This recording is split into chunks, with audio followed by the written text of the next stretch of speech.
నమస్తే, నేను మీ advocate Sasikanth legal capital నుంచి.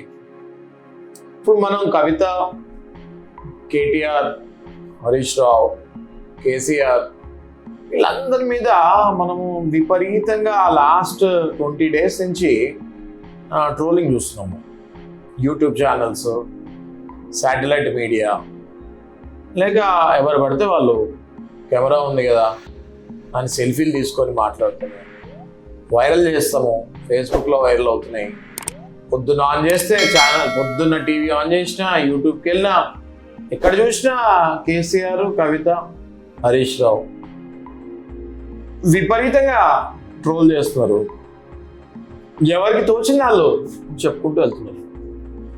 అయితే నేను పార్టీలకు అతీతంగా యాజ్ అన్ అడ్వకేట్ ఏం చెప్దాం అనుకుంటున్నా అంటే, దొరికింది కదా న్యూస్ అని మీ ఇష్టం వచ్చినట్టు ఎవరి గురించైనా మాట్లాడుతూ దాన్ని మీరు రిలీజ్ చేస్తే అది చాలా పెద్ద క్రైమ్. అది ఎట్లా అంటే, ఇప్పుడు మనము కవిత కేసులో ఫ్యాక్ట్స్ ఏంటి అన్నవి తెలుసుకొని దాని తర్వాత మీరు కూడా ఎవిడెన్స్ చూసి యాక్సెప్ట్ అయితే ఆమె గురించి మీరు మాట్లాడాలి. ఆమె వెళ్ళింది ఒక కేసు.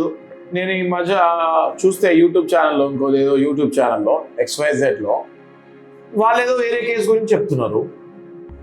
కేటీఆర్ గురించి ఫోన్ ట్యాపింగ్ అని చెప్తున్నారు.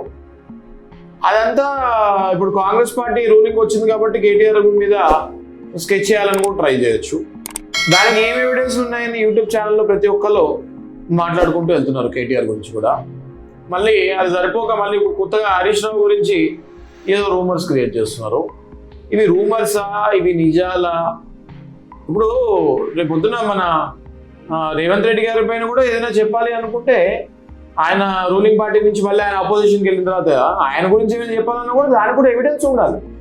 ఎవిడెన్స్ లేకుండా వీళ్ళందరూ మనం మాట్లాడుకునే లైమ్ లైట్లో ఉన్న పొలిటీషియన్స్ గురించి. అయితే నేను ఇది ఎందుకు మాట్లాడుతున్నా అంటే, యాజ్ ఎ అడ్వకేట్ మీకు ప్రాపర్ కాంక్రీట్ ఎవిడెన్స్ లేకుండా యూట్యూబ్ ఛానల్ కానివ్వండి, మెయిన్ మీడియా కానివ్వండి, శాటిలైట్ ఛానల్స్ కానివ్వండి, ఎవరైనా కూడా ఏదైనా మాట్లాడాలి అంటే దానికి ప్రాపర్గా కాంక్రీట్ ఎవిడెన్స్ ఉండాలి. మొన్న మా దగ్గరికి ఒక మహిళ వస్తడం జరిగింది.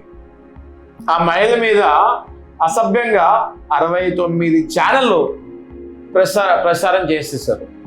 చేసేసిన తర్వాత ఆ అమ్మాయి ఉద్యోగం పోయింది, జీవితం కూడా వేరే దారికి వెళ్ళిపోయింది. ఇంకా ఆ అమ్మాయి మా దగ్గరికి వచ్చి కూర్చొని ఆ వీడియో క్లిప్పింగ్స్ అవన్నీ చూపిస్తే, ఇప్పుడు దగ్గర ఎవరెవరైతే ఈ మీడియా మాధ్యమం ద్వారా ఆమె గురించి నెగిటివ్గా మాట్లాడి ఎవిడెన్స్ లేకుండా ఒక ఛానల్ వేసారని, ఇంకో ఛానల్ వేసారని, ఇంకో ఛానల్ వైరల్ అయిపోయిందో, ఇప్పుడు ఆమె వాళ్ళందరి మీద license cancellation, defamation, compensation, criminal defamation, civil defamation cases వేస్తానికి రెడీ అయింది.